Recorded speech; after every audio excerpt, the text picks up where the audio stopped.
नमस्कार। तो चलिए आज एक ऐसे रहस्यमयी सफर पर निकलते हैं जो पहाड़ों से होकर आत्मा तक जाता है। आज का हमारा विषय है सतोपंथ, जिसे स्वर्ग की सीढ़ी भी कहा जाता है। ये एक ऐसा सवाल है ना, जो सदियों से हम सबके मन में कहीं न कहीं उठता रहा है। क्या सच में कोई ऐसा रास्ता हो सकता है जो हमें सीधे स्वर्ग तक ले जाए? चलिए, आज इसी सवाल की तह तक जाने की कोशिश करते हैं।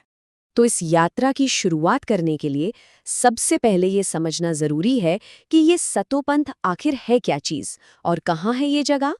तो देखिए, सतोपंथ उत्तराखंड के गढ़वाल हिमालय में बसी एक बहुत ही पवित्र और कह सकते हैं रहस्यमयी जगह है। ये वो जगह है जहां प्रकृति और आध्यात्मिकता का एक अद्भुत संगम देखने को मिलता है, और ये मशहूर बद्रीनाथ धाम के काफी करीब है। बद्रीनाथ से लगभग 25 किलोमीटर की दूरी पर अलकनंदा नदी जहां से निकलती है, ये स्थान उसी के पास है। यही दूरी इसे आम तीर्थस्थलों से एकदम अलग और दुर्गम बना देती है। यहाँ पहुंचना अपने आप में एक साधना जैसा है। अब देखिए, इस जगह का जो असली राज है ना, वो तो इसके नाम में ही छिपा है।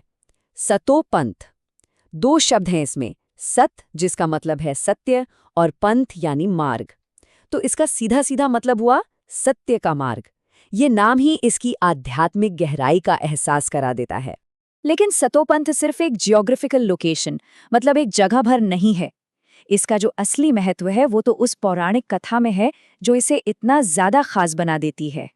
हिंदू मान्यताओं की माने तो सतोपंथ, अरे ये वही पवित्र रास्ता है जहां से महाभारत युद्ध के बाद पांडवों ने अपनी आखिरी यात्रा शुरू की थी, जिसे महाप्रस्थान कहते हैं। ये उनका सांसारिक जीवन त्याग कर मोक्ष की तरफ बढ़ने का रास्ता था। और इस यात्रा में एक ऐसी बात हुई जो इससे बिल्कुल असाधारण बना देती है। कहा जाता है कि धर्मराज युधिष्ठिर अकेले ऐसे थे जो अपने इसी शरीर के साथ, मतलब जीते जी, स्वर्ग पहुंचे थे। और माना यह जाता है कि यह घटना यहीं घटी थी। ये स्वर्गारोहण का आखिरी पड़ाव था। तो अब जरा बात करते हैं उस रहस्य की जिसके लिए इस जगह को सबसे ज्यादा जाना जाता है, वो स्वर्ग की सीढ़ी। यहाँ पर एक बहुत बड़ी चट्टान है, और कमाल की बात यह है कि उस पर कुदरती तौर पर नेचुरली सीढ़ियों जैसी शेप बनी हुई है। मतलब इसे किसी इंसान ने नहीं बनाया, और यही बात इसे और भी रहस्यमय बना देती है। मान्यता तो ये भी है कि ये सीढ़ियां देवताओं ने खुद युधिष्ठिर के लिए बनाई थी। तो जो साधु संत और श्रद्धालु है ना, उनके लिए ये सिर्फ पत्थर की सीढ़ियां नहीं है। नहीं, ये तो प्रतीक हैं आध्यात्मिक शुद्धि का, सत्य का, तपस्या का और त्याग का। इसका हर एक कदम एक गहरी आध्यात्मिक सीख देता है। तो इससे ये तो साफ है कि ये यात्रा सिर्फ शरीर की नहीं बल्कि आत्मा की भी है। चलिए इसके और गहरे मतलब को समझने की कोशिश करते हैं।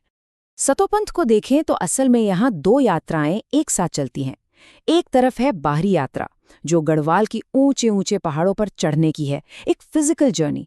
और दूसरी तरफ है एक भीतरी यात्रा, आत्मा की यात्रा, जहां अपने अहंकार और लोभ को पीछे छोड़कर सत्य के रास्ते पर आगे बढ़ा जाता है।